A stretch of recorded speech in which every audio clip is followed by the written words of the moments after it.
Hello. Ready, JD? You good? Good morning. Um, Feels like forever ago that we played against Connecticut, but just to wrap up, um, felt like the offense again. It felt like a very balanced offense in terms of not necessarily balanced. To me, is not running and throwing the same amount of times. Balanced to me, but balanced offense, when you say that word, to me means that however the defense dictates that you have to win the game, that you're able to do that. If they're taking away the run and forcing you to throw the football, that you're capable of doing that. And so I think the offense, throw for over 400 yards, that certainly wasn't, we don't go into games saying we're going to throw for 400 yards, but it was necessary to win the game, and the offense responded. And then again, I think we take for granted the nation's best run defense, and I want to make sure we don't. So my always proud of the defense when you can hold a team, under 100 yards rushing for however many weeks in a row it is. Still feel like, though, that UConn maybe exposed a couple weaknesses in our pass coverage that we need to get fixed, but certainly none of that really matters this week against the Naval Academy, because your defense basically changes completely in terms of how you defend the triple option. And I think our guys are excited to go play at their place, excited to have a normal week. 5 games in 24 days or whatever it was. It's nice to have a normal Monday today where our players are off, our coaches are game planning all day, and get back to a little bit of sense of normalcy.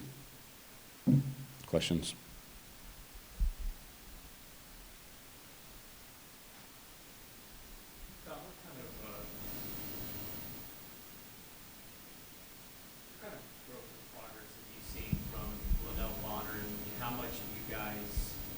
Adapted that role to him, or how much has he adapted to the role? No, I think a lot of it is, Linnell's a good receiver and was coming into the season. He was last year. He's obviously gotten better. He's improved his route running.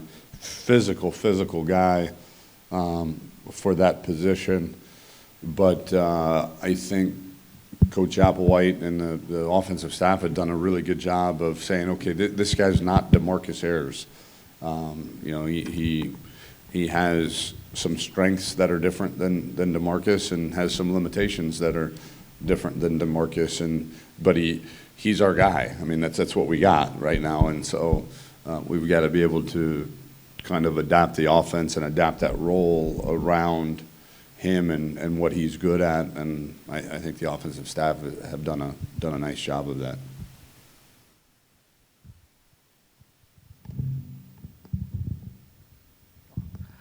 Tom, there was a ridiculous stat about Howard Wilson, how throwing his way quarterbacks had like a 10.9 quarterback rating, and that he had touched the ball as much as receivers had caught him with his interceptions and passes. It's just his development, and coming off the injury last year, and really needing him with Brandon Wilson out. What has he done differently this year that has turned him into that kind of player at the corner position? Well, he's bigger and stronger. Last year he was a toothpick.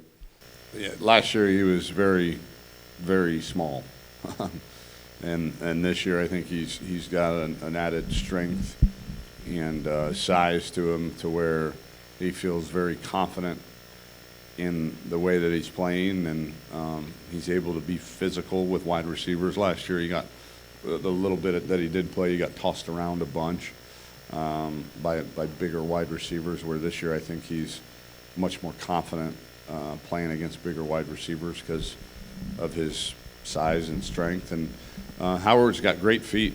you know, and he always seems to be in a very good position from a footwork standpoint. But I believe the kind of tipping point is how much strength and size that he's gained over the last year or so.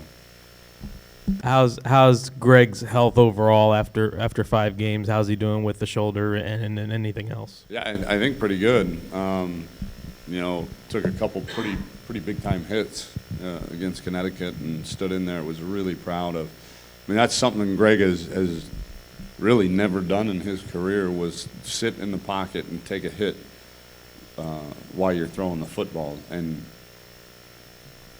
kind of a double-edged sword. It's because he doesn't have to a lot of the times, because he can run around and make that guy miss and go make yards. But I think he realizes for the offense to succeed that he needs to be able to make those kind of throws, and he's doing that now. So I think, you know, it takes him a while to warm up. I think maybe this is the only difference between now and before the injury.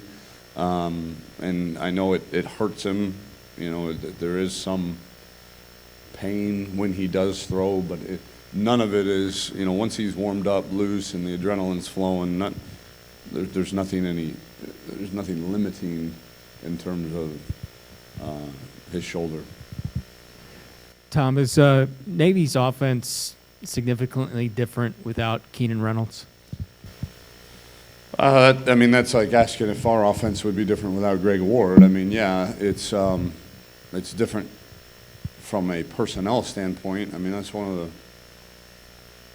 greatest college football players to ever play the game, and he's not there anymore. But the schematics of what they're doing is the same, and I'm sure will always stay the same at the Naval Academy. But yeah, I mean, that dude was really, really good, and I'm glad he's not there anymore. What is he with the Ravens or something like that, right? Playing slot receiver. He was a man.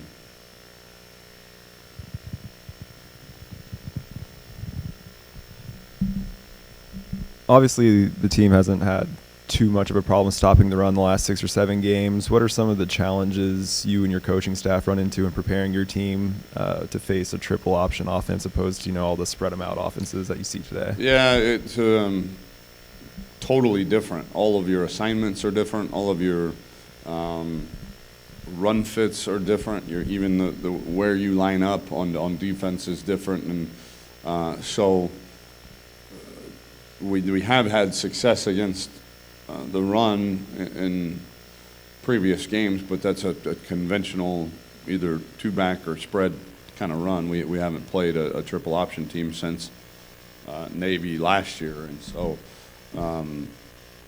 this will be a big test, you know, to say that we're going to have the same kind of success against the run against these guys as opposed to the last 6 or 7 ball games, I think would be foolish. I don't think that's the goal of ours, because they run it every snap, or at least almost every snap, and so and they run it in a very unique way. So I think you've got to limit them. You've got to be very assignment sound. You've got to be physical, but I think, you know, hopefully the public knows now, after having played these guys going on our second time, your defense literally is completely different this week than it is any other week, as far as assignments, coverages, front alignments. All of that is completely different, and you know, it's a challenge to get that ready in just 1 week, and that's why their offense has been successful over the years. Tom, along those lines, when did you guys start preparing for the triple option? Was it similar last year in spring? Well, we had not in the spring.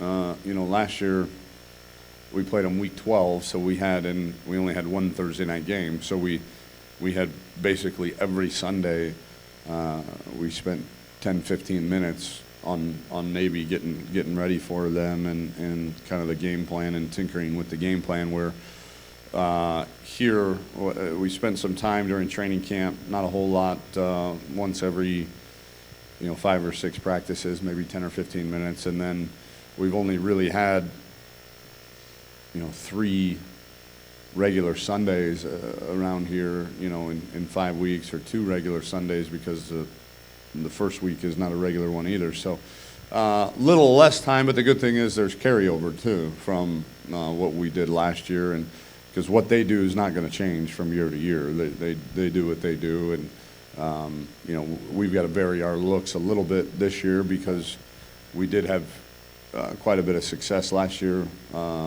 slowing down their run game, and I'm sure they will have some wrinkles to combat that. So there is some adjustment that we have to do, but for the most part, I think the carryover kind of takes the place of having to prepare every week like we did last year. And then just 2 thoughts on going to Annapolis and playing a game at the Naval Academy.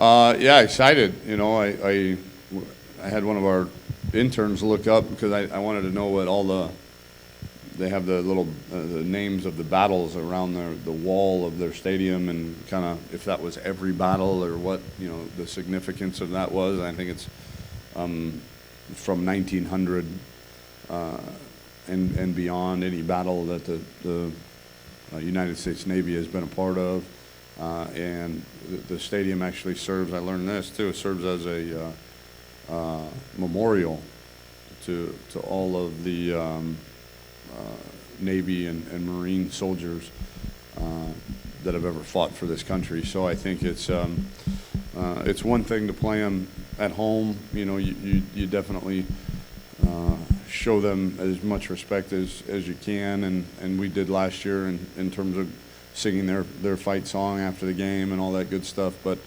it'll be, I'm sure, some goosebumps, going to that place and watching them. They march each.